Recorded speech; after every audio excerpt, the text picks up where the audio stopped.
Hi, I'm Jax from Jax-Glam Beauty in Bristol. If you're in your 40s and notice makeup isn't sitting quite the same as it used to, maybe highlighting your fine lines, looking patchy or cakey, or if you're a bride-to-be and want your makeup to last all day, then this video is for you. Today, I'll share a few skincare tips that can make a huge difference to how your skin looks and how your makeup wears, so it feels smoother and lasts longer. Good skincare starts with good prep. When your skin is hydrated and exfoliated, your makeup glides on effortlessly and lasts much longer. Think of your skin as your canvas. The smoother and more nourished it is, the better your makeup will look. Always start with a cleanse. Cleanse is just a fancy word of saying clean. Whether you use micellar water, a facial wash, a balm, a foam, it doesn't matter as long as you're washing your face, especially at night before you go to bed. Think of the build-up of bacteria and pollution and everything that's on your face throughout the day. If you're not washing your face before you go to bed and sleeping on that pillow is going to get fuller and fuller of bacteria, which you're just pushing into your skin overnight. Avoid using wipes. These are quite harsh and you tend to rub quite a lot. Quick fix is never the answer. There's two ways of cleansing. One is with cotton pads, whether you want to use a product like micellar waters. Just remember to get the pads and move slowly over the skin. The secret is to allow the product to dissolve your makeup. You're rubbing and scrubbing, you're just using friction. You're not giving the product time to work. Think of your skin as a piece of paper. The more you wrinkle it, the more it's going to crease. When you're complaining about fine lines here and rubbing your mascara off, that's not going to help. The second way is to use a cleanser.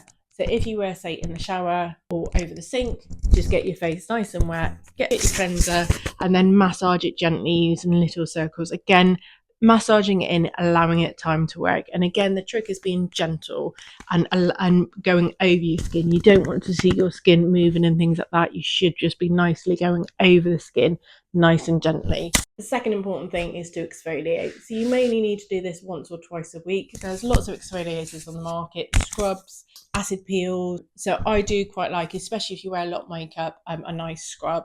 It's similar to the cleanser. Just get it on your fingertips and massage it in nicely and just make sure gets into all the little places that are hard to reach.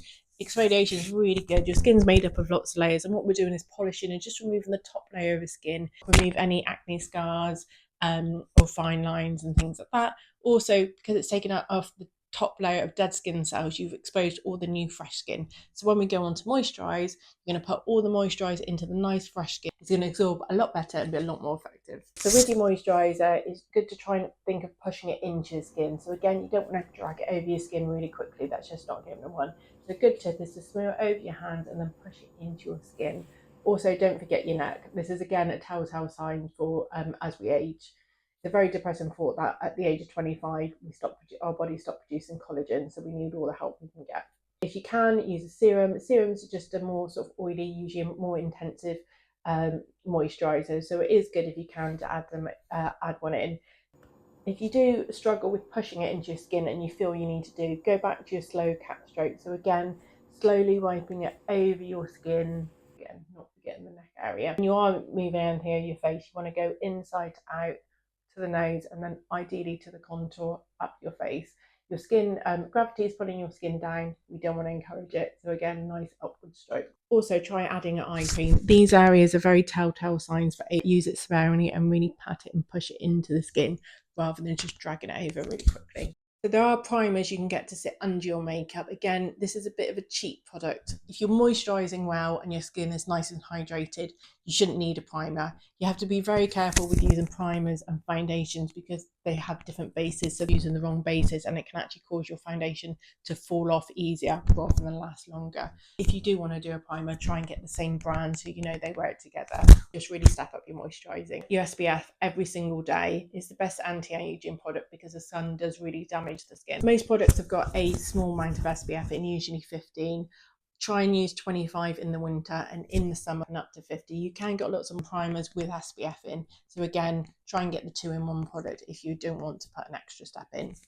Thanks so much for watching. I hope this helps you get the best from your skincare and makeup routine. If you like personal help, whether that's a relaxing facial to boost your skin, one-to-one makeup or skincare lessons tailored to you, I'd love to help. You can book directly through my website. Hopefully I'll see you soon.